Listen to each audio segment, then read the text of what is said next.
mon bouquin, j'attendrai la fin du monde. Libre à chacun d'y trouver ce qu'il voudra. Une autre vie, je m'immerge jusqu'aux dents. Serre donc ma main, tout lâcher pour l'écrivain.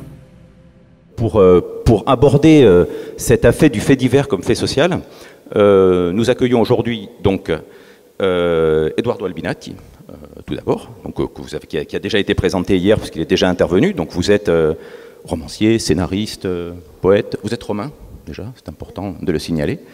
Oui. Et je le suis. vous êtes aussi impliqué dans de nombreuses missions humanitaires, mais je pense que ça a déjà été dit.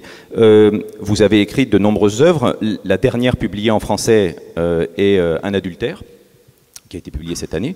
Mais l'œuvre qui nous renvoie, sur laquelle nous pourrons revenir éventuellement, mais l'œuvre qui nous renvoie beaucoup à la notion de fait divers, c'est le roman La Scuola Cattolica, qui est sorti en 2016 et qui évoque en fait un fait divers atroce qui avait sidéré l'Italie des années 70, c'était en 1975, quand, enfin, vous pourrez le développer, mais enfin pour dire rapidement, ce sont trois jeunes hommes de la meilleure bourgeoisie romaine qui ont séquestré pendant 3 jours deux filles, et elles ont jusqu'à en tuer l'une d'elles, et la deuxième s'en est sortie miraculeusement, a donné l'alerte, et ensuite on a jugé ces gens qui ont été considérés comme des monstres, et ça a été une espèce de révélateur des turpitudes. Enfin, ça a été très, très discuté à l'époque. Donc une première approche, je dirais, d'un fait divers particulièrement choquant sur l'Italie des années 70, et notre autre invité, donc c'est Antoine Albertini, mais là je laisse le privilège à Ariane de le présenter.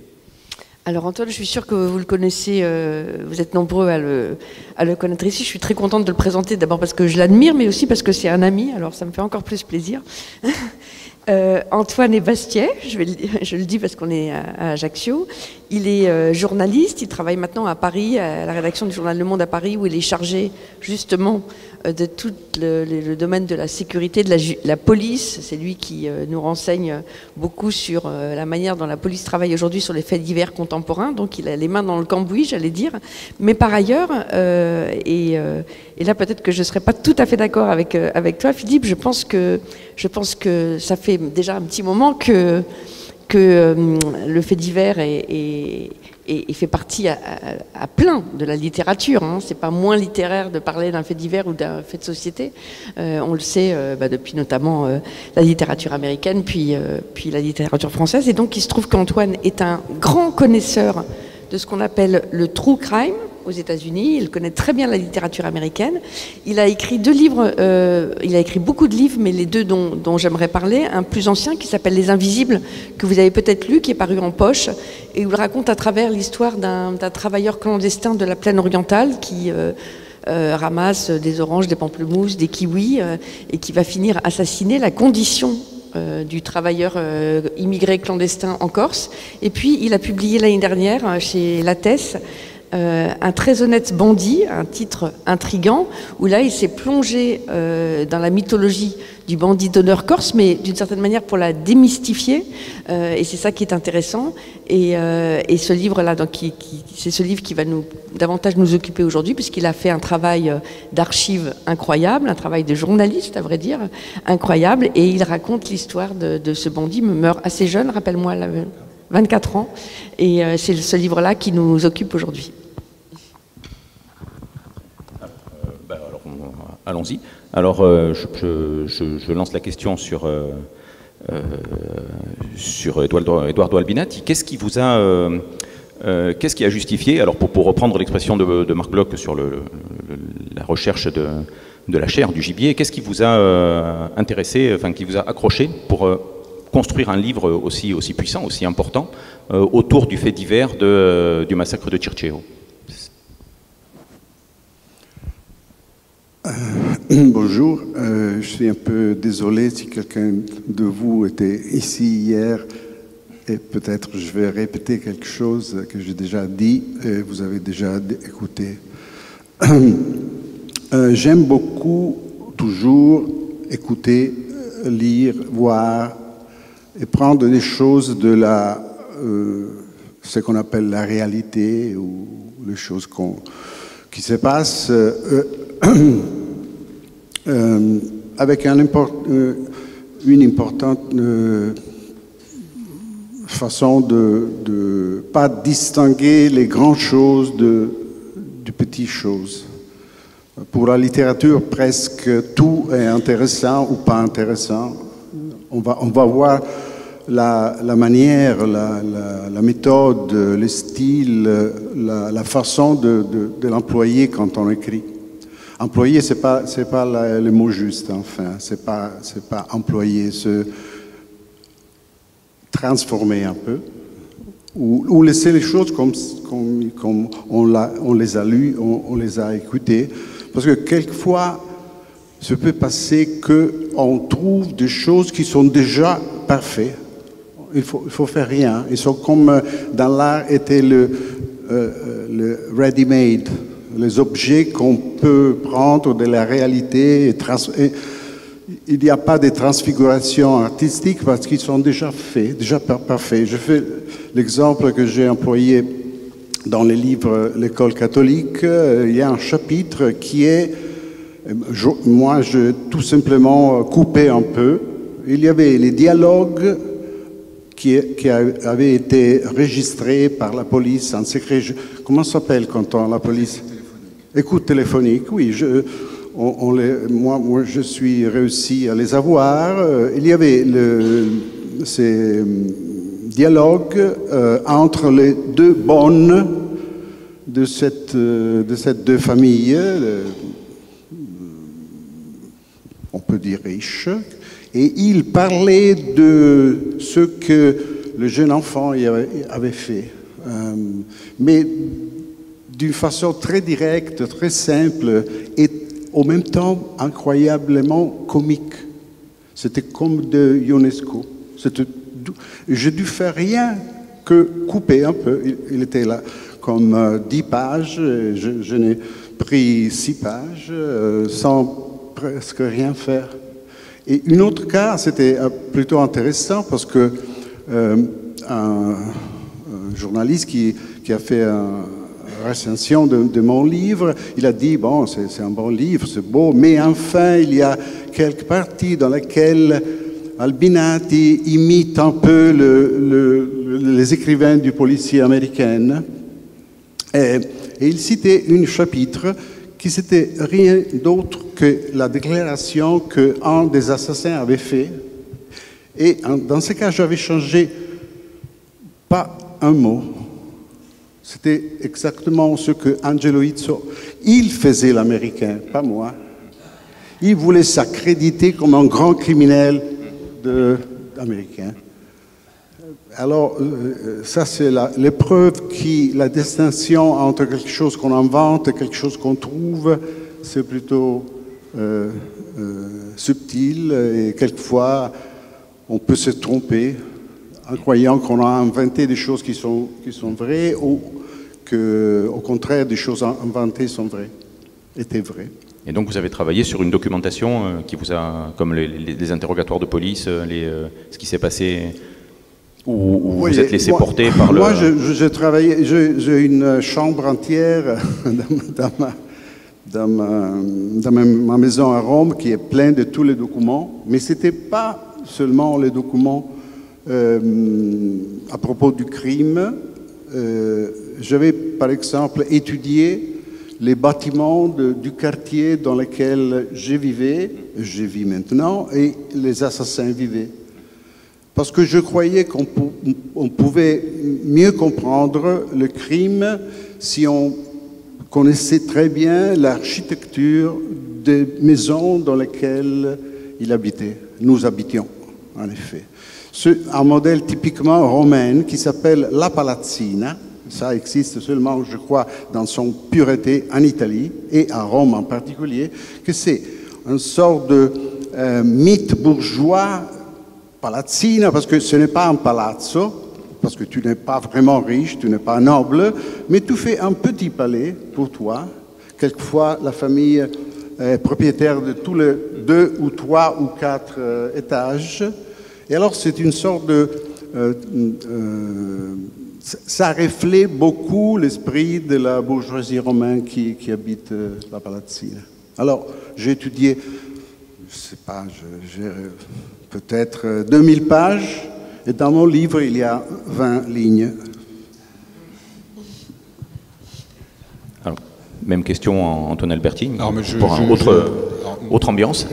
Non, pas du tout, parce que j'ai l'impression de presque de m'entendre parler, entre guillemets. Bon, d'abord, je vous remercie de votre présence en dimanche, alors qu'il fait beau dehors et que manifestement, ça va pas durer, donc vous préférez vous enfermer pour écouter des histoires de meurtre, ce qui témoigne d'une appétence tout à fait particulière, mais que je partage.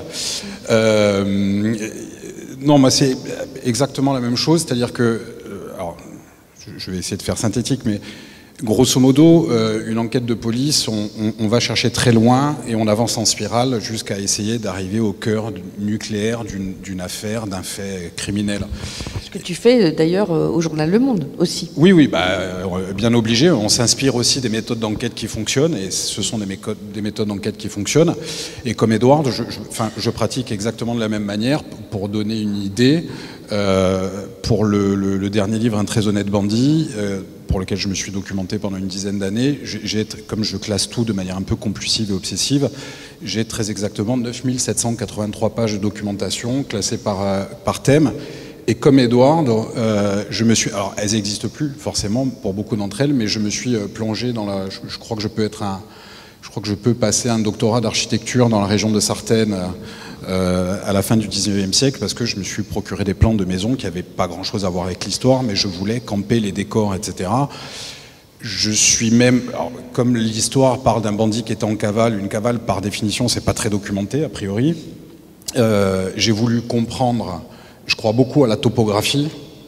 C'est celle qui, je pense que ça façonne en partie l'être humain, et même pour une grande partie.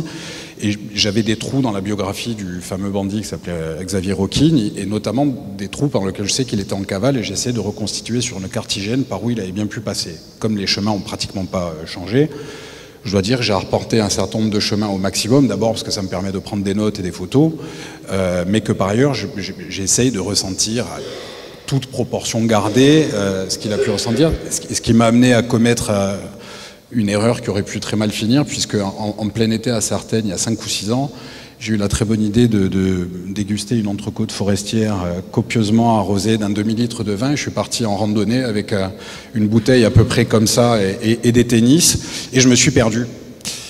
Qui est assez sympathique. Donc j'ai retrouvé la route par miracle à 9h du soir, et ça a été un peu compliqué, donc il faut enquêter mais pas trop.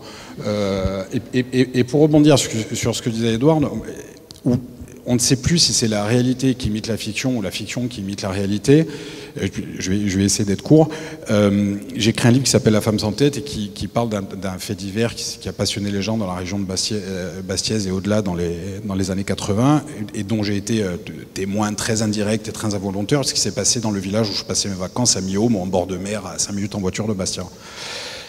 Et je me suis fondé sur un peu un archétype du roman policier, notamment américain, en décrivant un enquêteur un peu solitaire, obsessionnel, etc. Ce qu'était en partie le directeur d'enquête qui a mené l'enquête sur cette affaire.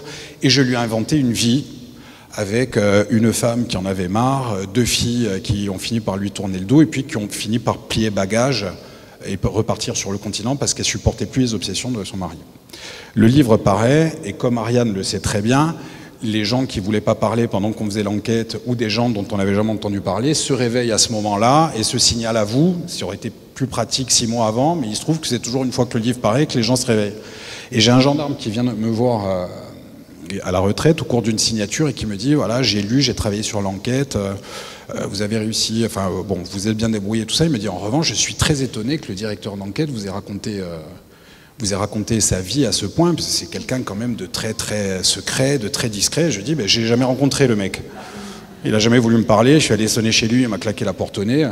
Et en fait, la vie que j'avais inventée correspondait en tout point, faut pas exagérer, mais le truc qui m'a le plus sidéré, c'était l'âge de ses filles. C'était le même âge, à l'époque des faits. Donc il n'y a pas de mystère, il n'y a pas de truc. En fait, on en revient toujours à la même chose. C'est que s'il existe des archétypes, c'est parce qu'ils se réfèrent à des choses qui sont réelles. Voilà. Moi, j'ai une question à vous poser à vous deux. Edouard, je vais commencer par vous. Quand vous travaillez comme ça sur un fait divers, est-ce que vous vous sentez davantage... est-ce que vous sentez un peu policier un peu juge, un peu avocat ou davantage écrivain? Comment vous vous sentez quand vous écrivez sur cette matière? Puisque j'ai travaillé, j'ai terminé cette année de travailler en prison. J'ai enseigné en prison pendant 30 ans. Et j'essayais de ne pas être un juge, pas être un policier, mais tout simplement le professeur d'italien à mes étudiants. Alors, plus ou moins, c'est la même chose quand j'écris. Je ne veux pas juger ou je ne veux pas connaître la vérité du procès, parce qu'il y a ce mécanisme qui s'appelle la sentence, la vérité judiciaire, elle est déjà là. Et je n'ajoute pas une ligne à ça. Dans ce livre-là, l'école catholique, je n'ai rien changé de la version officielle qu'on a donnée de ce crime, parce que j'avais rien recherché sur cette côté de l'histoire. Mais je pouvais ajouter des autres choses qui étaient alentour du fait, du simple fait. Ça peut-être c'est plus je ne veux pas employer le mot devoir d'un écrivain, mais je crois qu'il doit donner le cadre, la peinture qui peut être quelquefois plus intéressant qu'une nouvelle vérité judiciaire. Mais quand je t'écoutais, je pensais, nous sommes deux très petits, Émile Zola peut-être, mais je ne suis pas... Moi petit, pour le coup. Petit, mais en effet, c'est seulement pour ce livre que j'ai travaillé, parce que je voulais raconter l'autre histoire. Normalement, je ne fais pas de recherche sur les choses que j'écris, mais j'aime beaucoup, comme j'ai déjà dit, écouter ce qui se passe dans la société, dans la rue. Je voudrais faire, par exemple, un recueil de choses que j'entends dans la rue, sans rien ajouter. Rome est une ville particulièrement vulgaire et on entend des choses dans la rue qu'on ne croit pas à ses oreilles. J'étais à Palerme la semaine dernière, c'est pas mal. Hein, aussi. Ok. Et alors, quelquefois, je voudrais profiter de cette vulgarité. Vous pouvez le trouver plein de ces choses dans le cinéma, naturellement. Si vous pouvez écouter les choses qu'on dit, peut-être un arrière-plan dans les films de Fellini, par exemple. Je ne suis pas capable de traduire en français les choses qu'on entend quelquefois. Ça, c'est la seule recherche que j'ai faite. Normalement, c'est la seule chose. Quand je me mis... Aussi parce que quand on fait trop de recherches, on n'écrit pas. Parce que les matériaux, commencent à être une montagne, tu jamais commences à faire. Hein, c'est vrai? Ouais, mais moi, le problème, c'est que c'est ça qui me plaît. C'est pas d'écrire.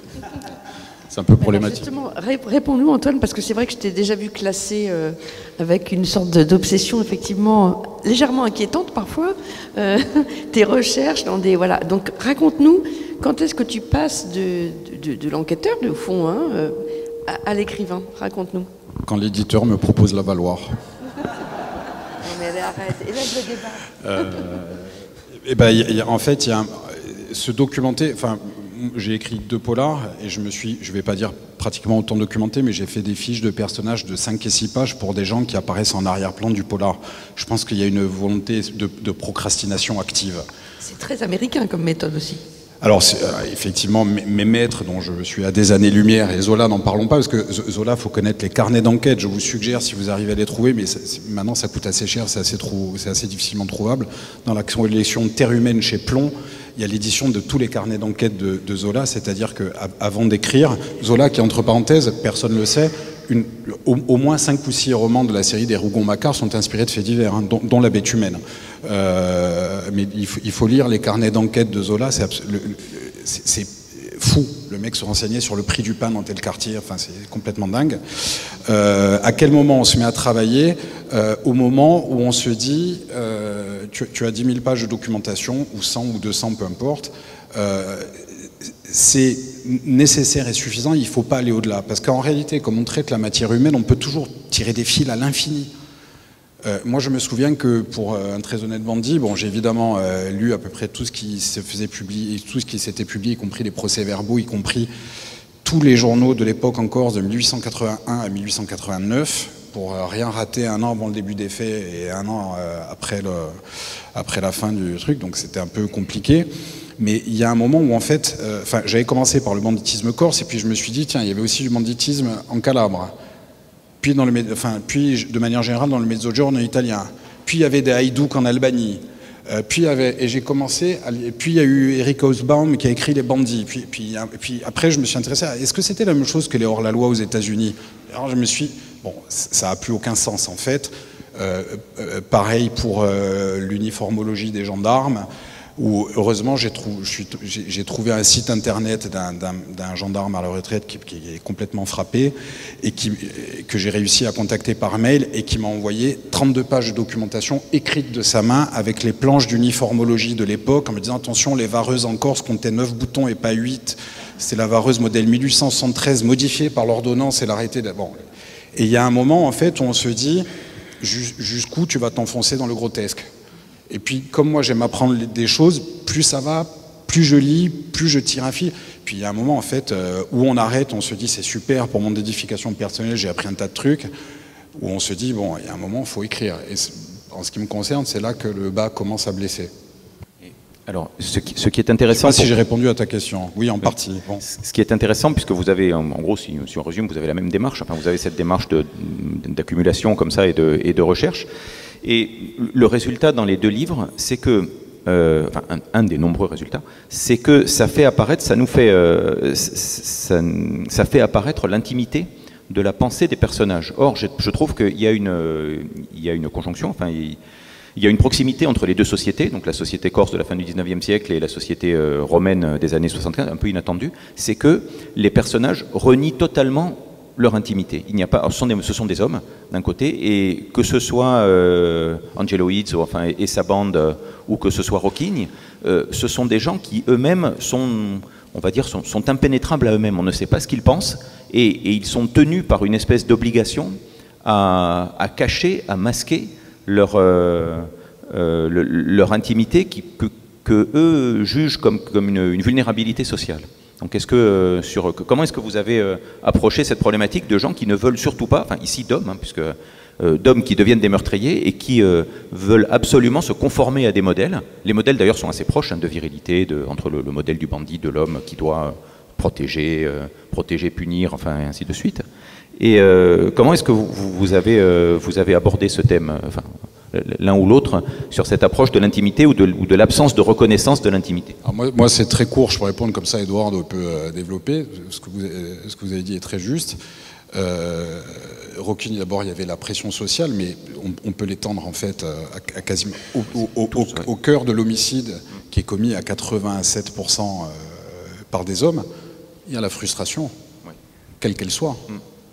Et dans le cas d'une société marquée par non seulement le culte de secret, mais une solidarité familiale extrêmement étendue, où on parle relativement peu de l'intimité, etc., comme la Corse de l'extrême sud et la Corse de manière générale au XIXe siècle, chaque individu devient une forteresse. Enfin, Rocchigne est confondu par toutes les preuves, tous les témoignages, etc., dira qu'il n'était même pas sur les lieux du crime qui lui vaudra d'être guillotiné, c'est-à-dire l'assassinat de sa cousine de 15 ans qui se refusait à lui.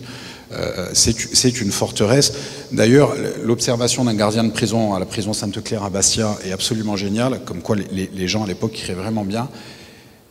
Sur son rapport d'observation du jour à la suite de la condamnation à mort de Rocchigne, le jour même, en juin 1888, il écrit dans son rapport de gardien, de surveillant-chef, il n'a pas prononcé un mot arrivé dans sa cellule, cet homme-là s'observe. Ce qui est absolument génial. Hein. Voilà. C'est vrai, c'est génial. Et c'est déjà écrit, Édouard. Ok. On ne peut plus le prendre. Mais je peux le reprendre. Là, 50% des choses que j'écris, ils ont déjà écrit quelqu'un d'autre, ou peut-être les 90%. Deux choses. Une, c'est à propos de l'intimité. En effet, l'éducation masculine, jusqu'à ma génération, c'était de nier l'intimité. L'intimité considérée comme faiblesse. Et je vous disais, avant de commencer, de cette proverbe que j'avais entendu, proverbe sicilien qui disait que le père embrasse ses fils seulement pendant la nuit. Parce que quand il ne sache pas d'être embrassé. Parce que embrasser les fils pour un père, c'était un signe de faiblesse. Mais puisque quand on écrit, il faut faire de les limites qu'on a un point de force, je crois que la négation de l'intimité peut être une bonne voie pour écrire. Et je pense à ceux qui disaient dans une autre discipline, dans un autre art, Marlon Brando, quand il disait que beaucoup de fois il voulait pas montrer ses sentiments. Il était comme ce qu'on appelle dans l'école des acteurs le understatement, parce que le spectateur devait penser, devait imaginer, devait se demander ce qu'il s'est passé dans le personnage. C'était trop facile de montrer la rage ou l'amour ou je sais pas, tous les sentiments qui un bon acteur, c'est très facile pour lui de le faire. Il y a cette sorte de parodie dans le film Lost in Translation, quand il demande à Bill Murray de faire de différentes faces, fâché, content, et il le fait. Mais c'est pas ça qu'il faut faire. Alors quand on écrit, quelquefois, pas montrer, pas dire, pas entrer dans l'intimité, ça pourrait être une façon d'être encore plus, spécialement quand on parle des choses qui sont très chaudes, peut-être ou très forts ou violents, il faut être froid, il faut être calme, il faut être précis, il ne faut pas ajouter emphase, pousser sur les pédales de le pathos, parce qu'il y a déjà le pathos dans l'histoire, il faut rien faire. Je fais l'exemple d'un de mes metteurs en scène préférés, Stanley Kubrick. Stanley Kubrick, il n'y a pas d'intimité, jamais dans son film. Tu ne comprends pas parce que Jack Nicholson, il devient fou. Il y a tout simplement cette extériorité puissante. Alors oui, là vous parliez du pathos. Ce qui est intéressant, c'est qu'un enquêteur de police, il se trouve confronté à des fake news, voilà. Et l'écrivain, et les deux écrivains que vous êtes, vous avez aussi, vous confrontez à des clichés, parfois à des clichés littéraires. Qu'il faut je vais poser la question à Antoine, que toi, Antoine, tu t'amuses à déconstruire, d'abord parce que tu déconstruis d'une certaine manière la figure mythique du bandit d'honneur, et puis aussi, ce qui m'a beaucoup intéressé dans ton livre, c'est que tu t'es plongé dans la littérature, et plus exactement dans ce que les écrivains continentaux français avaient pu écrire de la Corse, et ça fait partie des passages que j'ai adorés dans ton livre, où tu t'attaques à Mérimée, Maupassant, et tu déconstruis les mythes. Oui, alors j'ai évidemment, alors pas tout lu, mais lu en grande partie. D'ailleurs, ça m'a fait comprendre une chose, c'est que quand on parle de la Corse mériméenne, etc., c'est un peu un abus de langage. Parce que Mérimée a commis des impasses majeures. Il a notamment fait indirectement assassiner Jérôme Rocazzer. Enfin, c'est une longue histoire. Mais c'est Maupassant, en fait, qui fixe les clichés sur la Corse de manière durable. Maupassant, pour le faire vite, il vient visiter sa mère à Ajaccio, qui est un peu timbrée, disons les choses comme ça. Alors, pardon de le dire, mais il fait pas grand-chose. Alors si, il va jusqu'à Corbar parce qu'il doit aller voir le père Didon qui a été exilé là par le pape et qui sera l'un des fondateurs des Jeux Olympiques avec Pierre de Coubertin. Ce que tout le monde a oublié, c'est lui qui a trouvé la devise Situs, Altus, Fortus. Et Maupassant fait un truc absolument génial. À part ce voyage, il passe son temps dans 2 bordels qui est à Ajaccio. Il n'en sort pratiquement pas. Il écrit des lettres extrêmement lestes à Huysmans. Et pourtant, il décrit une Corse. Ça ne l'arrange pas du tout, la Corse qu'il voit. Il traverse sur une partie de la Corse où il y a des fabriques en montagne, il y a des scieries, il y a des charbonneries, etc. Et ça l'ennuie beaucoup parce que lui, il était parti pour décrire des gens à demi-nus qui étaient sympas, mais enfin, il était très hospitalier, mais enfin, c'était quand même un peu des sauvages, quoi. Bon. Et ça l'ennuie beaucoup, donc il reconstitue une Corse et c'est lui qui il dit le Corse velu jusque dans les yeux. Bon. Je suis peut-être pas le meilleur pour le placer, pour en parler, ou alors peut-être pas un très bon archétype du Corse, mais en fait on s'aperçoit que après la vague de l'orientalisme qui occupe les écrivains français jusqu'à la fin du premier tiers du 19e siècle, la Corse devient la plus proche des îles lointaines, pour reprendre un slogan commercial naguère à la mode, ça devient le nouvel Orient, presque le nouvel Eldorado littéraire, et ce que tout le monde a oublié, enfin en partie oublié, c'est que tous les écrivains du continent viennent en Corse faire leur tour de Corse. Ça commence par Balzac qui, après son bac, bénéficie d'une année sabbatique. Alors lui, il rêve carrément d'être bandit, il trouve que c'est absolument génial. Il s'arrête de dormir à Isola Ciudivumur. Bon, j'ai vu la chambre dans laquelle il a dormi, c'est attesté. Alors les gens ne veulent pas que je dise où c'est, donc je ne dirais pas où c'est, mais grosso modo voilà. Ponson du Terrail va venir, plus tard Pierre Loti, enfin, et tout un tas d'auteurs qui sont un peu oubliés aujourd'hui, mais comme Rosseux de Saint-Hilaire, qui était un très grand historien du 19e siècle, et ils écrivent sur tout. Il y a des traités d'hydrographie, des traités de médecine, il y a des traités il y a des études sur la criminologie, il y a des traités de botanique, et tout le monde vient en Corse. Et c'est à partir de là, ce qui est quand même assez dingue, que se forgent des archétypes et les mythes qui continuent aujourd'hui à nous concerner très directement, et dans lequel, par une sorte de presque d'inversion accusatoire, entre guillemets, en tout cas de basculement quasi ontologique, on a été amené à s'y reconnaître alors qu'ils sont forgés, alors qu'ils n'existaient pas. Le bandit d'honneur, c'est pas les gens localement qui trouvaient que c'était des bandits d'honneur, hein. Les gens, ils étaient terrorisés. Pour mémoire, l'arrondissement de Sartène, en moyenne entre 1882 et 1888, c'est pour le seul arrondissement de Sartène, hein, c'est 50 assassinats et tentatives d'assassinat par an. Donc ce ne sont pas les gens ici qui ont forgé le mythe du bandit d'honneur, c'est quelque chose qui a été totalement importé et qu'on s'est approprié. Pratiquement jusqu'à ce que des bandits finissent par ressembler physiquement, dans la description qu'en faisaient les auteurs, à une vue venue de l'extérieur. Donc c'est ça qui a été extrêmement intéressant, c'est une matrice, la fin du 19e siècle est pratiquement la matrice de nos fantasmes et de nos terreurs intimes encore aujourd'hui. Et alors, ce qui est intéressant en plus dans votre livre, au-delà justement, par cette accumulation, en plus ce que vous dénoncez, c'est l'extrême violence, enfin la réalité de ce que c'est le banditisme, au-delà du bandit d'honneur. Alors la principale victime du livre, c'est le mythe du bandit d'honneur. Enfin, en plus du. C'est aussi une manière de parler de la Corse aujourd'hui. Hein. Enfin, ce sont des gens. Enfin, vous avez des mots très durs, quoi, sur les bandits, en disant en fait c'est de la racaille. Ce sont des gens qui tuent. Ce sont des pauvres qui tuent des faibles, protégés par des puissants. Enfin, il y a les meurtres sont des meurtres atroces. Le meurtre de Rocchini, qui le fait qu'après on va le surnommer l'animal, c'est en plus que vous décrivez.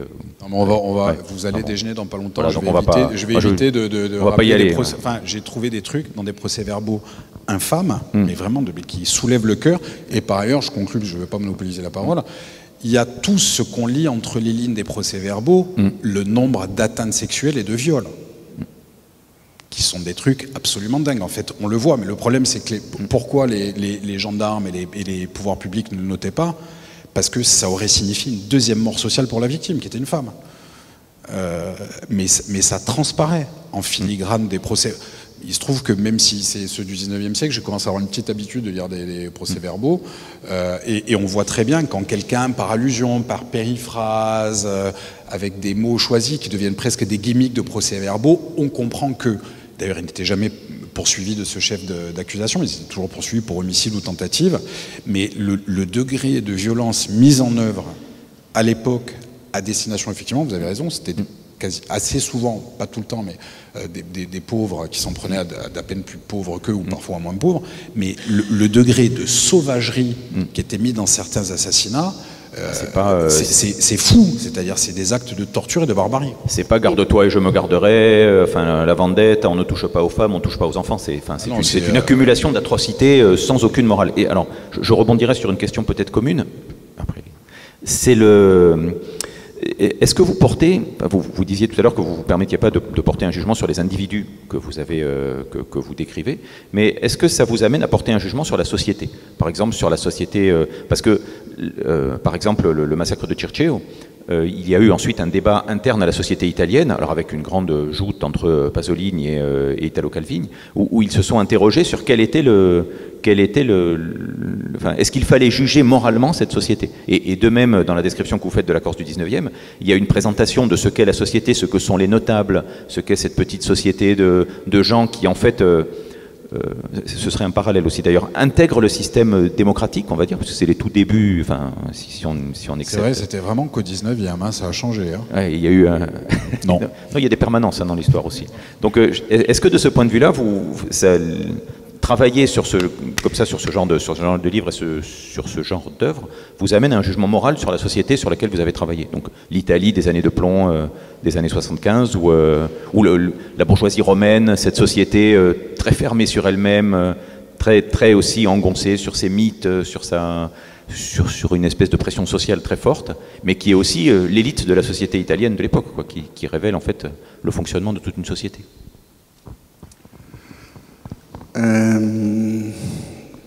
Non, pas juger. C'est pas juste juger.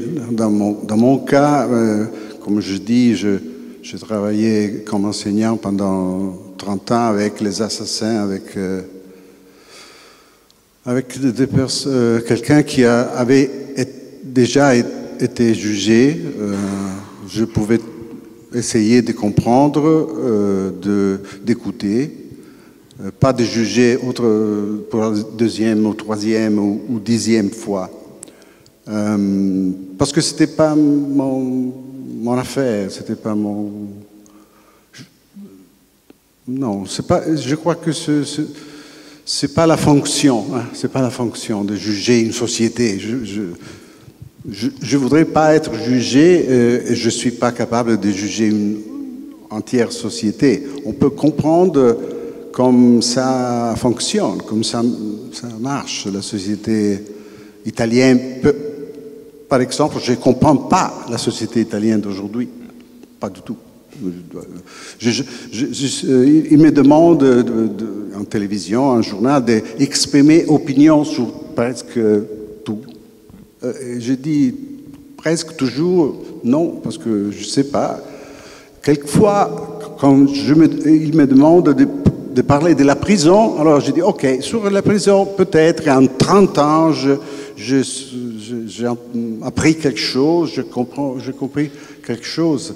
Les personnes avec lesquelles j'ai travaillé j'avais des étudiants qui ont étudié avec moi pendant 2, 3, 5 ans, et je ne peux pas dire vraiment de les avoir connus, d'être sûr, de pouvoir mettre la main sur le feu, comme on dit, sur eux.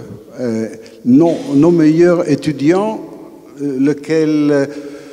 sur lesquels on avait mis plus de confiance, d'espérance, le produit parfait de l'école en prison, quand ils sont sortis, ils ont recommencé. Alors, je rappelle une fois qu'il y avait mes collègues qui pleuraient pour ça, parce qu'ils disaient alors que nous n'avons rien compris, nous n'avons rien fait, nous sommes coupables. Je dis non, nous avons fait ce qu'on devait faire. Et je crois que l'écrivain, c'est plus ou moins, il n'est pas le témoin de la société, il n'est pas le juge de la société, il n'est pas la conscience morale, parce que s'il veut le faire, il devient un politicien, il devient un prêtre, il devient quelque chose d'autre. Je veux pas influencer personne. Je sais, c'est plutôt modeste comme plan de vie, mais enfin, je ne veux pas changer personne. C'est plutôt positif, parce que c'est plutôt une fâcheuse tendance, justement, ces temps-ci, d'aller juger les sociétés du passé à l'aune de ce qu'on dit aujourd'hui, donc se disant, bah, ils n'étaient pas bien. Les sociétés du passé, alors, toute la société est déjà passée.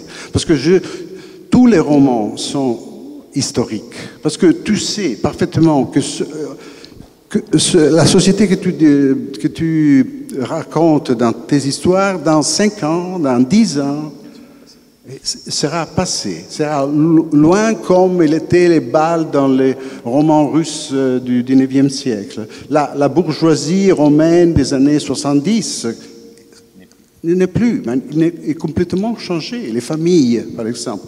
Si on prend le modèle de la famille, sa famille est bourgeoise avec 3, 4, 5 fils, la bonne. Mes fils, ils ne sont pas comme ça, malheureusement pour eux, parce que j'étais plus riche qu'eux. Et mon père, il était plus riche que moi. Alors la bourgeoisie, au moins en Italie, ça va disparaître ou ça va se diversifier avec les vrais riches et les quasi pauvres. Et alors, quand on écrit en sachant très bien que ce que tu as écrit va disparaître dans...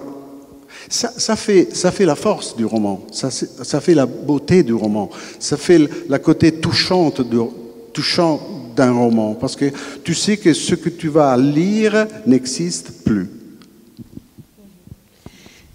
J'avais une question à vous poser pour revenir sur le thème de ces journées qu'a choisi Michel Leca, troublante familiarité. Évidemment, la littérature italienne est plus connue, plus puissante que la littérature corse, mais peut-être vous pouvez répondre l'un et l'autre. Antoine, je suis sûre que c'est ton cas parce que tu passes beaucoup de temps en Italie. Est-ce qu'il y a une littérature du roman noir ou du social ou du true crime ou italienne qui te passionne, qui t'inspire et que tu admires? Oui, à commencer par Sciascia qui a mené des enquêtes historiques comme I Pugnalatori sur les faits de Palerme en 1862, 13 crimes commis la même nuit à Palerme, est-ce que c'est un complot bourbonien? Enfin, c'est absolument génial. Il y a une tradition extrêmement vivace du roman noir italien, de Scerbanenko, aujourd'hui Valerio Varese, enfin tout un tas de Giorgio Pulici pour parler d'un sarde. Il y a une tradition du roman noir italien qui est extrêmement vivace, qui est une des plus vivaces et des plus intéressantes d'Europe, parce que l'Italie étant un continent en soi, cette littérature-là, elle s'ancre chaque fois dans des territoires donnés, la Sardaigne, les Apennins, la Calabre, les Marches, Rome, Florence. Et c'est pas considéré en Italie comme de la littérature régionale, entre guillemets, c'est considéré comme de la littérature. Ce qui est quand même sensiblement différent de ce à quoi on peut assister dans le milieu éditorial en France. Ça, c'est le premier point. Et par ailleurs, il y a une... Alors, on ne va pas entrer dans les définitions byzantines du true crime, mais il y a aussi énormément d'enquêtes aux États-Unis sur des faits criminels. Énormément. Moi, j'en ai la bibliothèque pleine, mais il y a des livres extrêmement fouillés sur Il Mostro di Firenze, qui a tué des couples, dont des Français d'ailleurs, dans les années 70. Il y a évidemment une littérature surabondante, où le pire côtoie le meilleur, sur les années de plomb, qui, moi, me fascine absolument, qui, pour partie, est traduite en français, mais c'est pas toujours le meilleur, mais c'est extrêmement vivace. Et quand on rentre dans une librairie en Italie, alors Palerme, c'est incroyable. Dans les vitrines des librairies à Palerme, c'est Falcone, Borsellino, Mafia, partout. Partout. C'est à croire qu'il n'y a pas eu d'autres, qu'il n'y a pas eu Lampedusa, qu'il n'y a pas eu Sciascia, qu'il n'y a eu aucun autre auteur sicilien, qu'il n'y a pas eu Giovanni Verga, etc. Donc c'est presque un appel, mais on voit les gens s'agglutiner devant les rayons.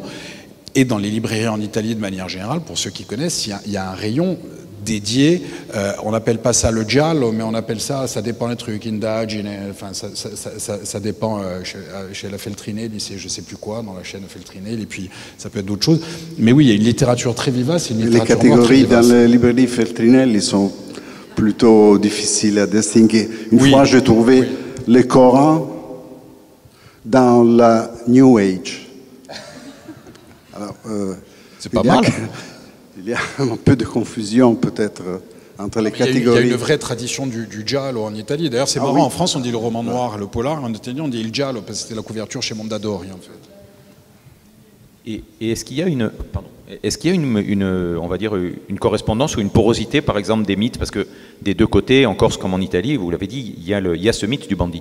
Il y a, je sais, Salvatore Giuliano. C'est pas la même chose. Alors, est-ce qu'il y a une différence entre le bandit italien, je sais pas moi, Salvatore Giuliano, par exemple, parce qu'on parlait des Siciliens, ou je sais pas moi, Ferrante Palla dans Stendhal, et le bandit d'honneur corse? Parce que souvent on les associe. Pour faire court, les gens que l'État central en voie de constitution en Italie qualifiait de bandits, notamment dans l'Italie du Sud, c'était en fait des rebelles. Hein. C'était pas des gens qui prenaient le maquis parce qu'ils avaient tué je sais pas qui, c'était des bandes de rebelles. Il y avait Carmine Crocco, il y avait... donc on les appelait les bandits pour disqualifier une très belle exposition au musée de Bastia il y a 2 ans avec toute une section consacrée à l'Italie, c'était absolument remarquable. On les appelait les bandits, mais en réalité c'était des quasi-rebelles qui étaient opposés à l'unification italienne en fait. Encore c'est différent, c'est des voyous, quoi, c'est des truands. Quand ils se mettaient au service d'un politique, c'était pas par idéal, hein, c'est pour aller mener les gens aux urnes au bout du canon, ou flinguer le candidat opposé, ou surveiller le scrutin armé jusqu'aux dents. En Italie, notamment vraiment pendant cette période du 19e siècle, les bandits étaient des rebelles, entre guillemets. Des rebelles à l'État. Des rebelles à l'État. Quelles sont les figures mythiques alors qu'on retrouve dans cette littérature? À propos des clichés et des mythes, je dois dire que je déteste les clichés dans la vie, mais je les aime beaucoup en littérature. Et alors, je ne sais pas si Colomba, ça reflète exactement le caractère d'une femme corse, mais enfin, je l'aime beaucoup. Et quelquefois, les clichés ont un fond de vérité qu'il ne faut pas mépriser. Moi, j'ai connu, comme je dis, beaucoup de bandits ou de mafiosi, camorristi. Je dois dire que entre nous, les enseignants en prison, nous étions plus contents d'aller dans les sections spéciaux de la prison dans laquelle il y avait le mafiosi, parce qu'il était un peu plus semblable à... Quand tu entrais dans la classe, il s'est levé et il avait une sorte de respect pour l'enseignant parce qu'il a étudié, tandis que quand j'enseignais pendant beaucoup d'années avec les drug dealers de Rome, il était complètement... C'était comme enseigner dans la périphérie de Rome, c'était la même chose. Tandis qu'à la haute sûreté, il préparait les cafés pour toi, il y avait tous ces côtés un peu vieux jeu. Oui, le mafioso est poli. Oui, le mafieux est un bourgeois. Ils sont encarrés dans un système, ils sont comme des petits soldats. Hein? Et il y avait un qui une fois, l'enseignant d'anglais est allé demander s'il aimait étudier, s'il aimait l'école, s'il était content de la fréquenter. Oh oui, quelles sont les matières que tu aimes plus? Ah, moi j'aime beaucoup lettres, italien, j'enseignais italien histoire. Et l'enseignant lui a dit, mais tu sais que M. Albinati, il n'est pas seulement un enseignant, il est un grand écrivain, il est un écrivain. Oui, il a dit, oui, je sais, il est un des 2 grands sages du monde.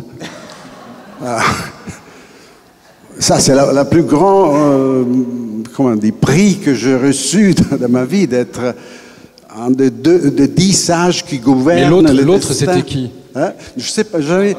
Une fois, j'avais été invité à un congrès à Amsterdam où il y avait des prix Nobel, des personnes vraiment de premier rang. Et moi, j'étais vraiment content d'être là.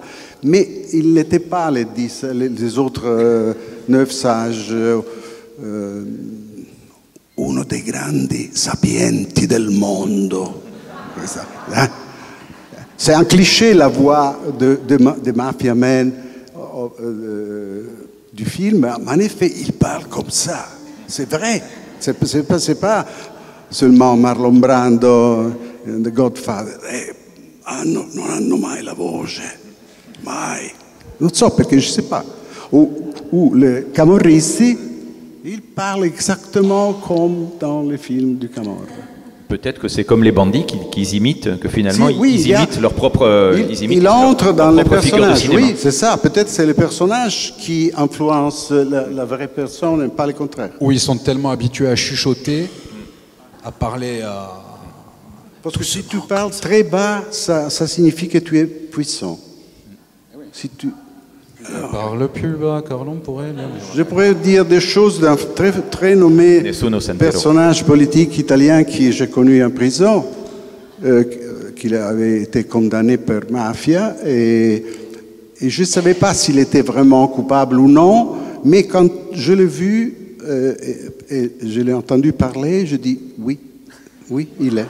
Parce qu'il était vraiment calme, il ne devait rien faire, rien dire, et tout le monde lui obéit. Sans rien. Alors je dis, il est vraiment puissant. Alors, il doit être coupable. Et c'était c'était les bras droits de Berlusconi. C'est étonnant. Il y avait quelque chose aussi qui apparaît dans les deux romans, chez les criminels justement, enfin qui d'ailleurs sont très jeunes tous les deux, ils ont à peu près le même âge quand ils commettent. C'est leur absence de conscience de responsabilité. Vous le dites d'ailleurs à un moment donné sur les bandits ils sont jamais, des fois ils se présentent eux-mêmes comme des rebelles. Enfin il y a le côté Bella Gauche, enfin le bandit, le pseudo bandit d'honneur, etc. qui se présentent comme des rebelles à l'État, des redresseurs de tort. Mais dans l'ensemble, quand on les arrête, c'est un peu comme Izzo et sa bande, enfin où c'est pas leur faute quoi. C'est jamais, il y a une espèce enfin dans les deux sociétés comparées, mais d'où est-ce que ça peut venir ce côté? C'est de la bêtise, on va dire? Non, je ne pense pas que ça soit de la bêtise. C'est un trait qu'on reconnaît parfaitement dans à peu près tous les bandits du monde. Hein. Là, on a beaucoup travaillé cet hiver sur le trafic international de stupéfiants. Et moi, carrément, c'est encore mieux. J'ai fait une journée d'immersion à Fresnes, ce que je ne recommande pas quand on n'est pas préparé. Et on nous a amenés au quartier d'isolement et la porte s'ouvre. J'étais avec une lieutenant de détention qui était une femme assez admirable, qui était d'une intelligence pas possible. Et on visite le truc, elle faisait sa visite, on l'accompagne. Et elle ouvre la porte et un type sort. Et rien qu'en regardant la cellule, je vois que c'est pas n'importe qui, parce que le mec devait cantiner à hauteur de 3 ou 4 000 euros par mois. Cantiner, c'est quand on achète des denrées alimentaires et autres au service spécialisé de la prison. Évidemment, c'est surfacturé aux prisonniers, sinon c'est pas marrant. Et le type avait des quasi-palettes de coca, de jus de fruits, tout bien aligné. Il avait la télé, le machin, très bien. Mais on discute avec ce type qui était d'un abord extrêmement sympathique, un grand mec assez costaud, mais vraiment très sympa. Le genre de type dehors, j'aurais volontiers bu un coup avec lui, enfin vraiment très sympa. Et la chef de détention lui dit « Bon, monsieur machin, arrêtez de vous présenter comme loi blanche, vous savez pourquoi vous êtes tombé, tentative d'évasion par un commando armé qui fait suite à votre incarcération pour l'importation de 9 tonnes de cannabis. » Mais il y avait un jeu entre eux, ils rigolaient.